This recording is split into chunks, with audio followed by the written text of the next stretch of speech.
ఇక్కడ గొడిగే నీకు వర్షం వస్తుందేమోనని. సరే సర్లే ఎక్కడైనా పెట్టు. రామ రామ. ఏయ్, ఇక్కడ కాదు అక్కడ.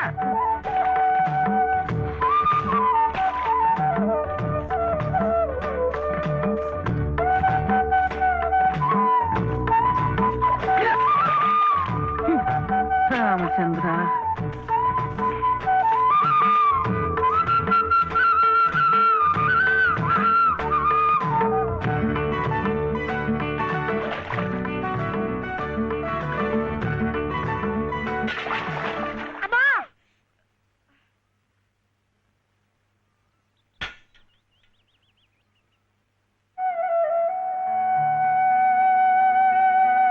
అయ్యయ్యో ఏమిట్రా ఈ తలతిక్క పనులు?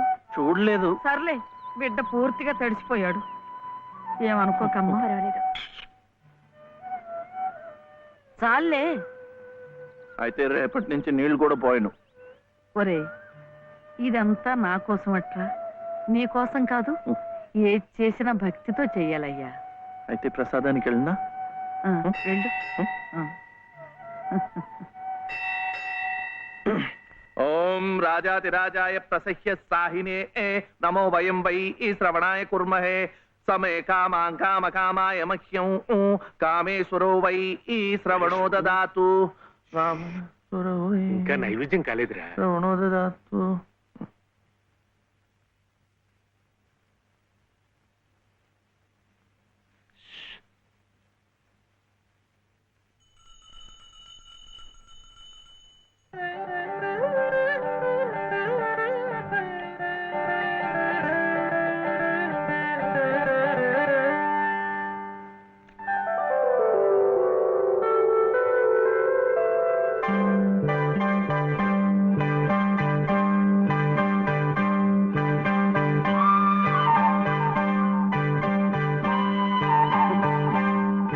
చూస్తున్నానులేండి, మీరు తినకుండా అంతా బాబుకే తినిపిస్తున్నారు.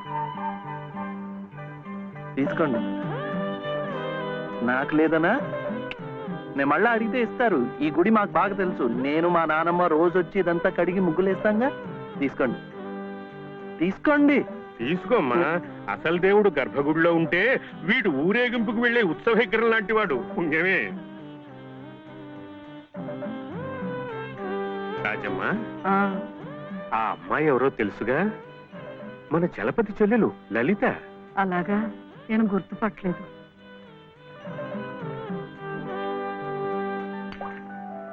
నిన్ను గుర్తుపట్టలేకపోయానమ్మా. ఏమనుకోకు. ఏమిటో మనిషికి ఒక చింత పెడతాడా దేవుడు. గంగిగోవు లాంటి మీ అన్నయ్యకి ఆ మహాతల్లి మీ వదిన ఎలా దొరికిందో. వస్తానండి. పదమ్మా.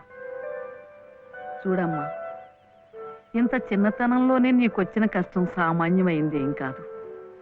ఇలాంటప్పుడే మనసు చిక్కబట్టుకోవాలి. నేను ఎన్ని ఎదురు దెబ్బలు తిన్నానంటావు? కళ్ళ ముందే కాపురం చేస్తున్న కూతురు పోయింది. కొడుకు కోడలు పోయారు. చిన్నతనంలో జరిగిన ప్రమాదంలో మెదడికి దెబ్బ తగిలి నా మనవడు ఇలా అయిపోయాడు. ఇవన్నీ తట్టుకుంటూ మందులు మాకులు తింటూ ఇంకా బ్రతికుండాలనుకుంటున్నానంటే ఎందుకంటావు? నా మీద ఆధారపడ్డ వాడి కోసం, నా మనవడి కోసం. భగవంతుడా, వాడి బుద్ధి పెంచకపోతే పోయే. ఏ కల్మషం ఎరగని ఆ పసితనాన్ని అలాగే ఉంచు. చెప్పింది చేసే పట్టుదల, దీక్ష అవైనా ఇచ్చావు, అంతే చాలు అని రోజుకొక్కసారి ఆ దేవుడికి గుర్తు చేయటానికి ఈ కట్టిని ఇలా ఉంచాను. అమ్మా, ఊరికెళ్ళొద్దు. చాదస్తం అనుకోకపోతే ఒక్క మాట చెప్తాను తల్లి. నువ్వు కూడా ఒక మంచి రోజు చూసుకుని ఈ గుడి ప్రాంగణం తుడిచో, మెట్లు కడిగో, ఇంత సేవ చేసుకో. అంత మాత్రాన బాధలు తీరిపోతాయని కాదమ్మా. ఆ భగవంతుడి అనుగ్రహం ఉంటే ఈ కష్టాల సముద్రంలో పడి కొట్టుకుపోకుండా కనీసం మోకాటి లోతునైనా సాగిపోగలమని. ఆ లలితమ్మ ప్రసాదాలు పెట్టి పిల్లాన్ని స్కూలుకు పంపుతోందంటే ఆ వదిలి గారు ఎంత అమానుషంగా ప్రవర్తిస్తుందో ఆలోచించు. అగో, నీ ఇష్టం వచ్చినప్పుడు అలా రావడానికి పోవడానికి ఇది ఏమన్నా ఇదనుకున్నావా? గుంజీలు ఏదో పొరపాటు అయిపోయింది. రేపటి నుంచి వాడి టైంకి వచ్చేస్తా. రేపటి సంగతి రేపు చూద్దామమ్మా. ఈ క్లాస్ అయ్యేదాకా గుంజీలు వేద్దావా అని. అప్పుడు కానీ రాంగ్ కుదరదు. ఒరే ఒరే ఏమిట్రా ఇది? మీరు క్లాస్ అయ్యేదాకా తీగుంజలు తీయండి. వాడికి నాకు సామ్యం ఏమిట్రా? వాడు తప్పు చేశాడు, తీయొద్దు. మీరు తప్పు చేశారు. నేనేం చేశాను? వాడు ఎందుకు ఆలస్యంగా వచ్చాడో తెలుసుకోకుండా తీగుంజలు తీయమనడం తప్పు కదా. రే ఎందుకు ఆలస్యమైంది? నువ్వు తీయొద్దు. ఏమ్మా ఎందుకు ఆలస్యమైంది? వాళ్ళ వదిన బాగా చూసుకోపోతే గుడికి నిజమే కదా, గుడికి తీసుకెళ్లి ప్రసాదం పెట్టి తీసుకొస్తోంది పాపం. అన్ని మెట్లు ఎక్కి దిగాలంటే ఆలస్యం అవుదా? అవుతుంది. ఆ సంగతి చెప్పొచ్చు కదమ్మా. అంతే. ఆపు ఆపు. మాస్టారు, రేపటి నుంచి గుడిలో ప్రసాదం అయిన తర్వాత వీడు వస్తుండగా చూసి బెల్లు కొట్టండి. అట్టాగే లేరా. వెళ్ళు వెళ్ళు. నీ పేరేమిట్రా? బాలసుబ్రహ్మణ్యం. బాలసుబ్రహ్మణ్యం.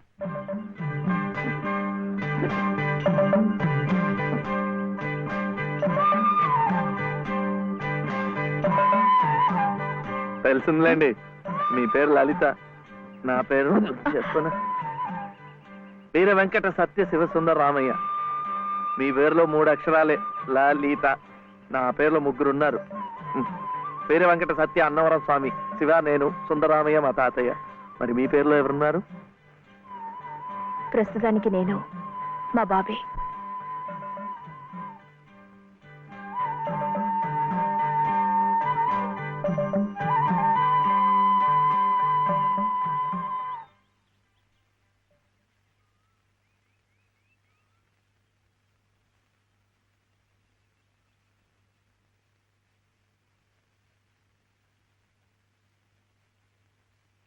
ఇలా సహాయం చేస్తే పుణ్యం, కానీ మొగాళ్ళు మాత్రమే చేయాలి.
ఇది మా నానమ్మ పాడేది.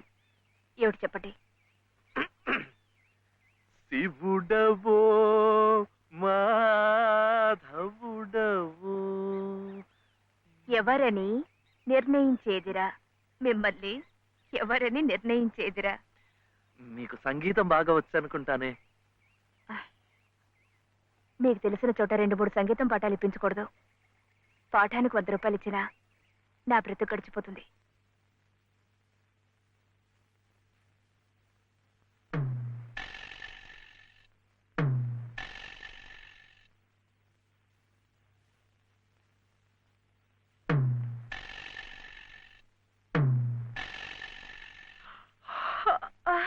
ఏమిటి ఏమిటి అప్పుడే ఆవలింతలు? పెళ్లినాడు హోమం చుట్టూ తిరుగుతుంటే పురోహితుడు చెప్పాడు కాబట్టి తిరుగుతున్నారు అనుకున్నాను. తెల్లవారులు మంచం చుట్టూ కూడా అలాగే తిరుగుతారని నాకేం తెలుసు? పాడుగాను బుద్ధి. తిరుగుతున్నానంటే ఏ కోణంలో చూస్తే నువ్వు అందంగా ఉంటావో చూస్తున్నా. నా అందం చూడటానికి ఈ జన్మ సరిపోతుంది. నా కడుపు పండటానికి మరో జన్మ పడుతుంది. పడితే పట్టని ఏమిటి? అన్ని జన్మలకి నేనే నీ మొగుణ్ణి. మావయ్య ఇటుకి దిగు దిగు. అలా చూడకూడదు రాత్రిపూట. ఏమిటయ్యా రా. మధ్యలో వాడిందికే. నువ్వు కూర్చో. నువ్వు వెళ్ళరా. వెళ్ళు. ఇవ్వు.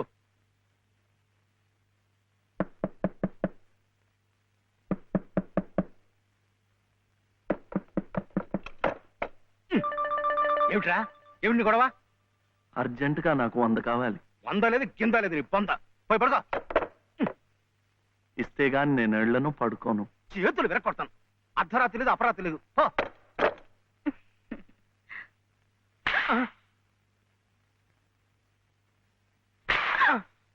అల్లుడు ఏమిటండి మీరు కిటికీ? అది కాదయ్యా, ఇందాక ఏదో నేను అడిగినట్టున్నాడు, నువ్వేమో కాదన్నట్టుకున్నావు. అందుకన్నాడు కొరడా ఇచ్చుకొని రక్తాలు వచ్చేలా కొట్టుకు చేస్తున్నాడు.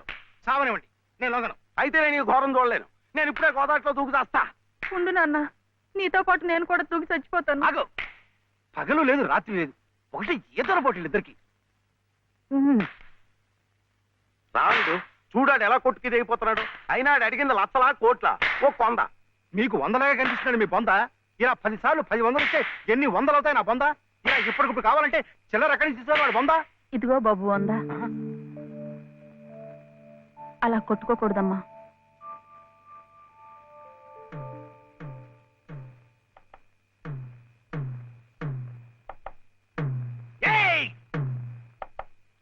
ఉత్తు తరుపులే, ఆడేం చెయ్యడు పాపం. కానివరే, ఇంత గొడవ చేసి 100 రూపాయలు ఇచ్చుకున్నావు కదా, దేనికి? సంగీతం నేర్చుకోవడానికి. అందులో సగం నేను నేర్పుతా. ఏం సగం ఇస్తే సగమే నేర్పుతానేనా? మరి మీకిస్తే ఆవిడకి సహాయం చేసినట్టు ఎలా అవుతుంది? ఆవిడెవరు? లలితమ్మ గారు. అదా సంగతి. బాగుందిరా. కానివరే, ఓ పెద్ద పేరున్న దర్జీ దగ్గరికి సీటీ కూడా అట్టుకెళ్ళి మంచి కోటు కుట్టమంటే బాగోదు. అట్లాగే బాగా శాస్త్రం తెలిసిన మనిషి దగ్గరికి వెళ్ళి నీ లొల్లాయి పదాలు పాడే కంఠంతో సంగీతం నేర్పమంటే చచా, దానికి రాగం, తానం, స్థాయి ఎన్నుండాలా? అసలు గొంతుకి ఏ స్థాయిలో ఇప్పినా జమ్ము నిలబడిపోవాల. అప్పుడు ఆవిడ ఏమైనా నేర్పినా నువ్వేమైనా నేర్చుకున్నాను.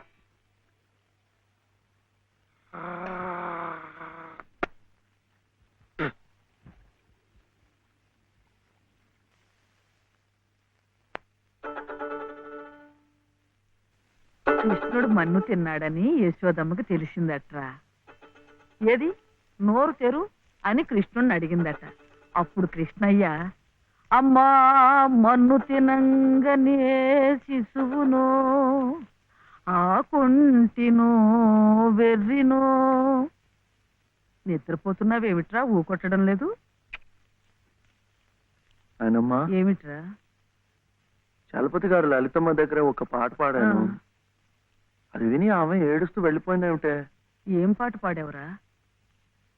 సీతమ్మ మరి వనవాసం లేదు. మరి ఇంకేం, సీతమ్మ వారి కథ అంటేనే కష్టాల తోరణం.